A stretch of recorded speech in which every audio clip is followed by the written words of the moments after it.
Hello mga talakids! Ngayon ay ang dakilang kapistahan ng pag-akyat ni Jesus sa langit. Siya ay naluluklok sa kanan ng Diyos Ama. Ngunit lagi nating kasalo sa banal na misa.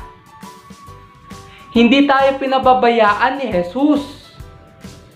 Habang siya ay nasa lupa at ngayon ay naluluklok sa kanan ng Diyos Ama, ay walang tigil pa rin tayong ginagabayan. Sundin natin ang kanyang mga pangaral. Pagpapahayag ng Ebanghelyo ayon kay San Marcos. Papuri sa iyo, Panginoon. At sinabi ni Jesus sa kanila, "Humayo kayo sa buong sanlibutan at ipangaral ninyo sa lahat ang mabuting balita.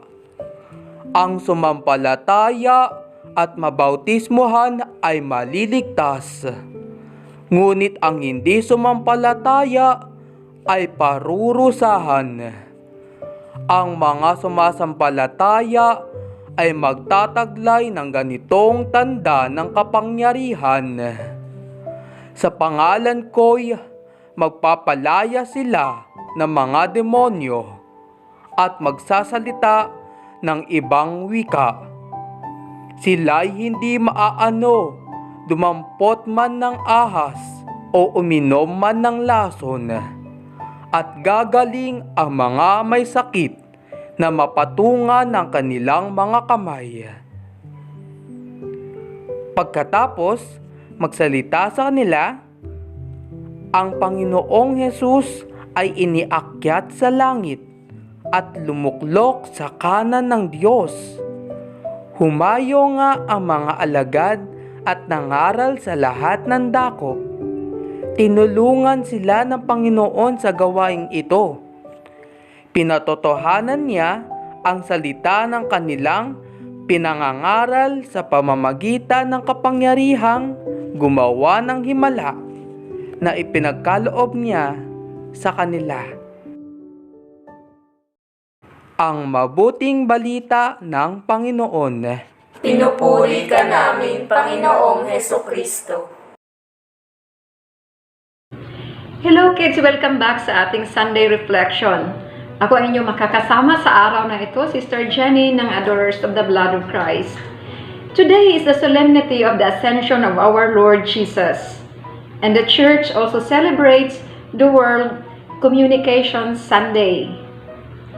Each Sunday we profess through the Creed, He ascended into heaven. Ang pag-akyat ni Kristo ay ang sukdulan ng banal na plano ng Diyos para kay Kristo Jesus. Ang kanyang pagbabalik sa kanyang Ama kasama ang kanyang mission accomplished. Ang Ascension ay grand finale ng lahat ng mga salita at gawa ni Jesus na nagawa para sa atin at para sa ating kaligtasan. Ito ay isang kasukdulan, ngunit hindi ang konklusyon. Tulad nga ngayon na si Jesus ay kasama ng Diyos Ama sa kaluwalhatian. Sa gayon si Jesus ay kasama natin ngayon sa Espiritu. Yung sinasabi niya lagi, I am always with you. Ipinagdiriwang ang kapistahan ng pag-akyat, ang isang aspeto ng pagkabuhay na magmuli, lalo na ang kadakilaan ni Jesus. Si Jesus ay hindi naghintay ng 40 days upang maluwalhati sa kanang kamay ng Diyos. Nangyari na yon sa kanyang pagkabuhay na magmuli. Ang focus ng kapistahang ito ay ang makalangit na paghahari ni Jesus. Ang Panginoon ay nakaupo sa kanang kamay ng Ama habang ipinapahayag natin ang Nicene Creed. Nangangahulugang siya lamang ang may kontrol sa nagpapatuloy na plano ng kaligtasan sa pamamagitan ng banal na spirito na hindi pinaghihigpitan ng oras, puwang o kultura. Sa gayon, sa Misteryo Pascual, ang pagkahilig ni Jesus, pagkamatay, pagkabuhay na magmuli, pag-akyat at pagpapadala ng banal na espiritu ay bumubuo sa isang walang putol na katotohanan na mauunawaan ng pananampalataya.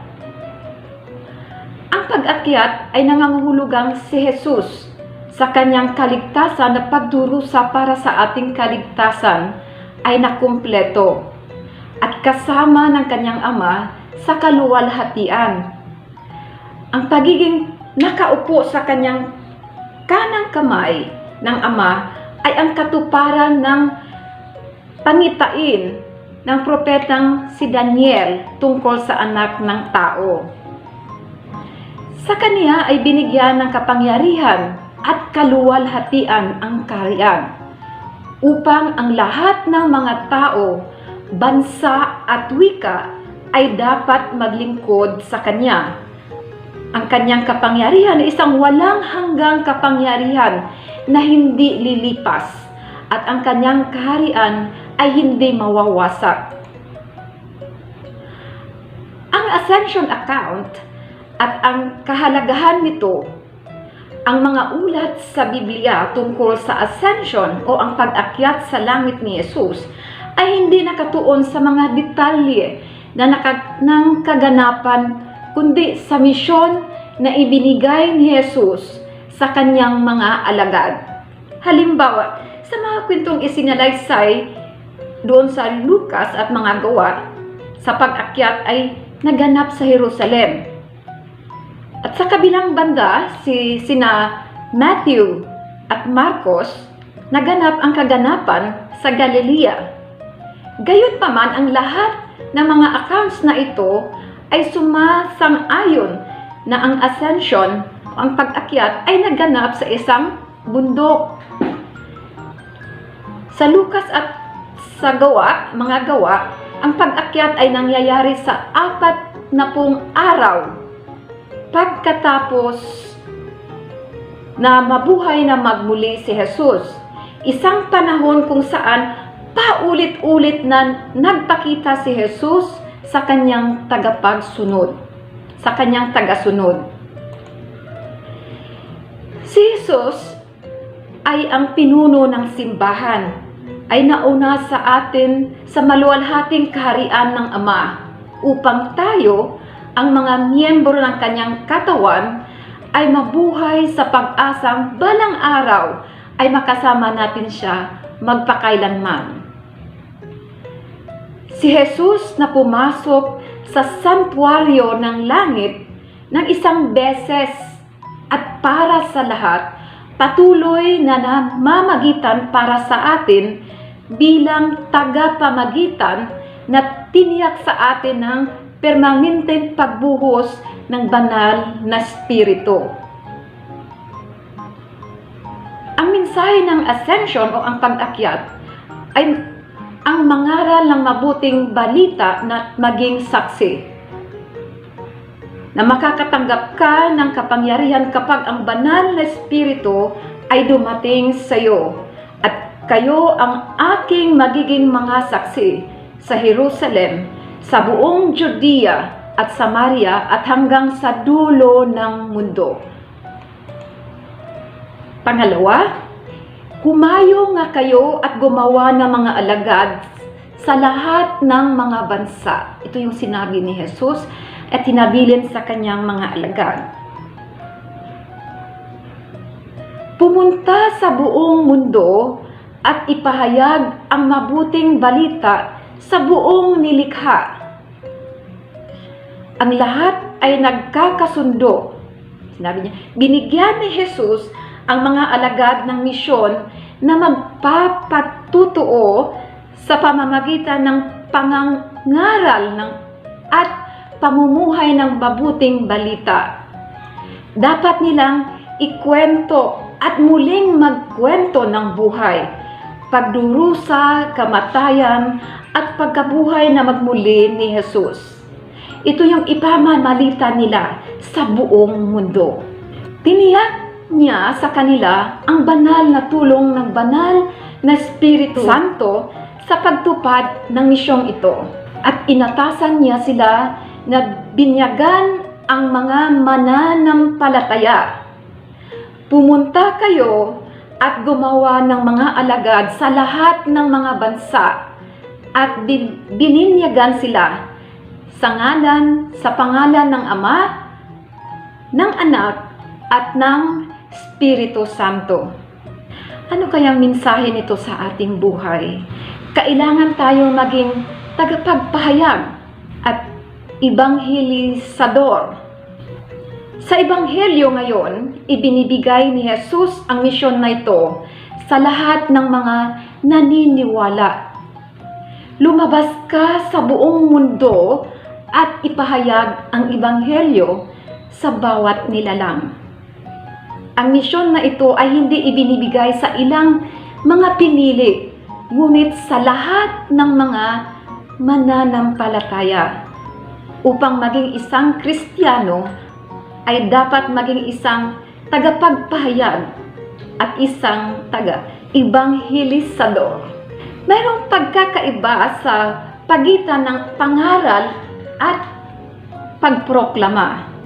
Inatasan tayong lumabas at ipahayag ang Ebanghelyo ng buhay at pag-ibig, ng pag-asa at kapayapaan.